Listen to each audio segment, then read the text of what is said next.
ഇപ്പോൾ ഈ പറഞ്ഞ ഇതനുസരിച്ച് ഇപ്പോഴത്തെ UDF സർക്കാരും നേരത്തെയുള്ള പിണറായി വിജയൻ്റെ സർക്കാരും ഇവരെല്ലാവരും ഈ ഒരു ആരോപണം പല രീതിയിൽ നേരിട്ടിട്ടുണ്ട്. അതായത് ഈ ഒരു പ്രീണന നയം.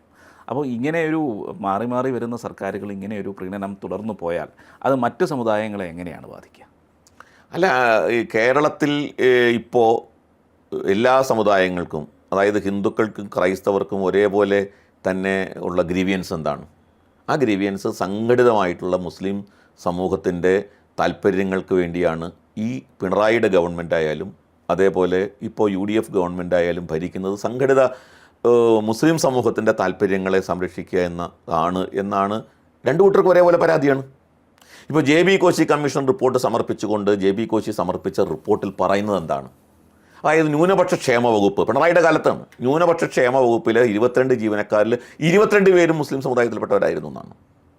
ഫീൽഡ് പ്രൊമോട്ടർമാരായിട്ട് ന്യൂനപക്ഷ ക്ഷേമത്തിൻ്റെ ഫീൽഡ് പ്രൊമോട്ടർമാരായി നിശ്ചയിക്കപ്പെട്ട ആളുകൾ, അതിൽ മലപ്പുറം ജില്ലയിൽ നമുക്ക് മനസ്സിലാക്കാം, അല്ലെങ്കിൽ കോഴിക്കോട് ജില്ലയിൽ നമുക്ക് മനസ്സിലാക്കാം, തിരുവനന്തപുരത്തും എറണാകുളത്തും പത്തനംതിട്ടയിലും കോട്ടയത്തും അടക്കം ഫീൽഡ് പ്രൊമോട്ടർമാരായി നിശ്ചയിക്കപ്പെട്ട ആളുകൾ ഭൂരിഭാഗവും മുസ്ലിം സമുദായത്തിൽപ്പെട്ടവരായിരുന്നു. അപ്പോൾ ദാറ്റ് മീൻസ് ഇവിടെ ഈ സർക്കാർ എടുക്കുന്ന ഓരോ നടപടികളും ആരെ തൃപ്തിപ്പെടുത്താനാണ്, ആരുടെ താല്പര്യം സംരക്ഷിക്കാനാണ്, ആർക്ക് വേണ്ടിയാണ് കേരളത്തിൽ ഈ ഭരണം എന്നുള്ളതിനെ സംബന്ധിച്ച് ഇവിടുത്തെ ക്രൈസ്തവ സമൂഹത്തിനോ ഹിന്ദു സമൂഹത്തിനോ ഒരു സംശയവുമില്ല. അതുതന്നെയാണ് ഇപ്പോൾ UDF വരുമ്പോഴും നമുക്ക് കാണാൻ സാധിക്കുന്നത്. ഇവിടെ ഫിഷറീസ് വകുപ്പ് എന്തുകൊണ്ടാണ് ഈ മുസ്ലിം സമൂഹം പിടിച്ചു വാങ്ങിയത്? എന്തുകൊണ്ടാണ് ഹിന്ദു സമൂഹത്തിലെ ഒരാളെ ഫിഷറീസ് വകുപ്പ് കൊടുക്കാത്തത്?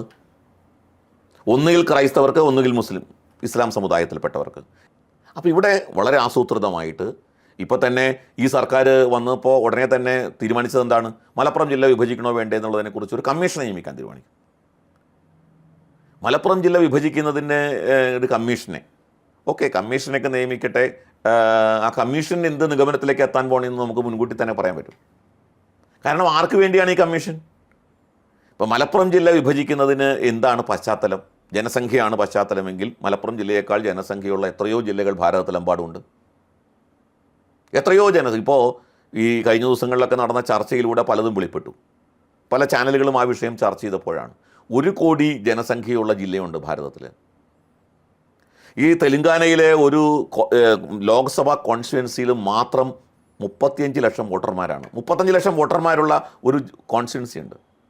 ഇവിടെ മലപ്പുറം ജില്ലയിൽ 2 കോൺസ്റ്റിറ്റ്യുവൻസിയിൽ, ലോക്സഭാ കോൺസ്റ്റിറ്റ്യുവൻസിയിലും കൂടി 45 ലക്ഷം പേരേ ഉള്ളൂ.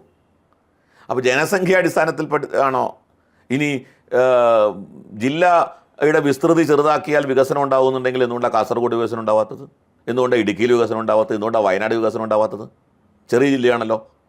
അപ്പോൾ ഇതൊക്കെ യഥാർത്ഥത്തിൽ അതല്ല ഉദ്ദേശം ജില്ല 2 ആക്കിക്കൊണ്ട് തങ്ങളുടെ രാഷ്ട്രീയ സ്വാധീനം വർദ്ധിപ്പിക്കുക എന്നുള്ളതാണ് എന്നുള്ള യാഥാർത്ഥ്യമാണ് പൊതുസമൂഹത്തിന് വ്യക്തമാകുന്നത്.